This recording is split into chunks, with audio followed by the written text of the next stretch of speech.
जिनकी breast cancer की surgery हुई है, उनको सर्जरी के बाद घर पे जो केयर करनी है उसके बारे में मैं आज इस वीडियो में बताने वाली हूँ। इस वीडियो में मैं वुंड का केयर कैसे करना है, डाइट कैसे लेनी है, कौन सी फिज़िकल एक्टिविटी करनी है, इमोशनली आप अपने आप को कैसे मैनेज करना होगा, ये सारी चीज़ों के बारे में मैं जानकारी इस वीडियो में देना चाहती हूँ। मैं डॉक्टर वैशाली झांबरे हूँ। मैं एंड्रोमेडा कैंसर हॉस्पिटल में एक ब्रेस्ट कैंसर सर्जन हूँ। ब्रेस्ट कैंसर की जो सर्जरीज होती है उसमें मुख्य रूप से आइदर मैस्टेक्टमी हो सकती है, यानी पूरा ब्रेस्ट रिमूव किया जा सकता है, या ब्रेस्ट कंजर्वेशन सर्जरी हो सकती है। बट जो केयर होती है वो लगभग कॉमन ही होती है। अगर आप आपके पोस्ट सर्जिकल केयर के बारे में आपके सर्जन के साथ पहले से ही अगर डिस्कस कर लेते हैं तो आपकी पोस्ट सर्जिकल जो रिकवरी होती है वो आसानी से हो सकती है। हीलिंग में definitely take time, but understanding your recovery process will definitely help you. So let us begin. सबसे पहले जो ड्रेसिंग होती है, सर्जरी के बाद जो हम ड्रेसिंग करते हैं उसकी केयर के बारे में मैं बताना चाहूँगी। यूजुअली क्योंकि ये ब्रेस्ट कैंसर की सर्जरी एक क्लीन सर्जरी मानी जाती है तो उसमें जनरली रेगुलर ड्रेसिंग की ज़रूरत होती नहीं है। घर में जाने के बाद usually the surgeons will tell you कि जो ड्रेसिंग लगी हुई है उसको आपको केवल पानी से बचा के रखना है, यानी उस एरिया में जहाँ पे ड्रेसिंग लगी है वहाँ पे उस एरिया में आपको वेट वाइप से या गीले तौलिए से केवल स्पंजिंग करनी है और आपके हाइजीनिक प्रोडक्ट्स आप यूज़ कर सकते हैं। अगर किसी कारण से ये ड्रेसिंग निकल जाती है या उखड़ जाती है तो आपको ये ड्रेसिंग घर पे बदलनी पड़ सकती है, उसकी आपको गाइडेंस डिस्चार्ज के पहले दी जाएगी। लेकिन अगर वो ड्रेसिंग अगर इंटैक्ट है तो आपको वो ड्रेसिंग जनरली निकालने की ज़रूरत नहीं होती है। जो नेक्स्ट फॉलोअप विजिट होगा उसमें ही वो ड्रेसिंग बदली जाएगी।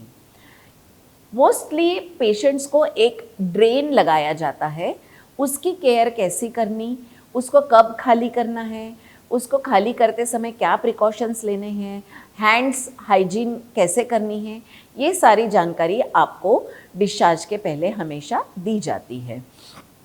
आपको सर्जन से ये पूछना है कि दवाइयाँ कौन सी लेनी है, अगर दर्द है तो दर्द के लिए कौन सी दवाई लेनी है, क्या एंटीबायोटिक की ज़रूरत है और कौन सी सपोर्टिव मेडिकेशंस आपको लेनी है, इसके बारे में आप डिस्चार्ज के पहले ही बहुत अच्छे से समझ ले तो ज़्यादा आपके लिए आसान हो सकता है। कितने फ्रीक्वेंटली लेने हैं, डोजेस कैसे लेनी है, अगर ज़्यादा तकलीफ़ होती है तो कौन सी दवाई लेनी है, ये भी जानकारी आपको होना बहुत ज़रूरी है। कभी कभी कुछ वार्निंग सिम्टम्स होते हैं जहाँ पे आपको हो सकता है इमरजेंसी में डॉक्टर को कांटेक्ट करने की ज़रूरत होगी या इमरजेंसी में आपको अस्पताल में विज़िट करने की ज़रूरत पड़ सकती है। बट ऐसा जनरली बहुत रेयरली होता है। It is not a very common thing to happen after breast cancer surgery. But फिर भी अगर आपको बहुत एक्सेसिव पेन है या बहुत तेज़ बुखार हो रहा है या आपके ज़ख्म से एक्सेसिव ब्लीडिंग हो रही है और आपको आपकी जो दवाइयाँ लिखी गई है उससे ये कंट्रोल नहीं हो रहा है तो तुरंत आप आपके ऑपरेटिंग सर्जन को कांटेक्ट करें या हॉस्पिटल में इमरजेंसी में ज़रूर चले जाइए without waiting for the condition to version.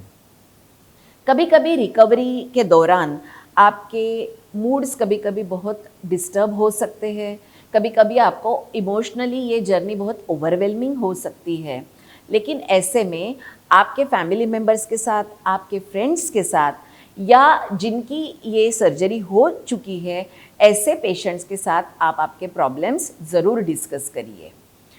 एक लास्टली मैं बताना चाहूँगी कि ट्रीटमेंट के दौरान जब भी सर्जरी होके आप जब घर जाते हैं तो आपकी डाइट कैसी होनी चाहिए, कौन सा खाना खाने से आपकी हीलिंग बेटर हो सकती है, कौन से विटामिन सप्लीमेंट्स लेने से आपकी हीलिंग फास्टर हो सकती है, इसके बारे में आपके सर्जन से पूछिए।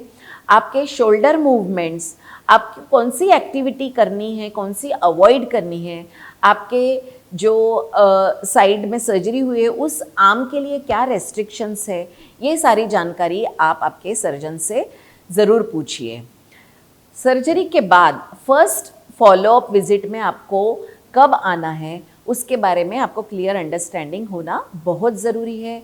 किस वक्त आना है, कौन से टाइम पे आना है, कौन से डेट को आना है, और उस जिस दिन आपको ये फॉलोअप विजिट के लिए जाना है उसके लिए एक दिन पहले से ही आप अगर आपके डॉक्टर की अपॉइंटमेंट फिक्स कर लेते हैं तो आपको अननेसेसरी हॉस्पिटल में वेट करने की ज़रूरत नहीं पड़ेगी और आप आपका फॉलोअप विजिट जल्दी से ख़त्म कर सकते हो।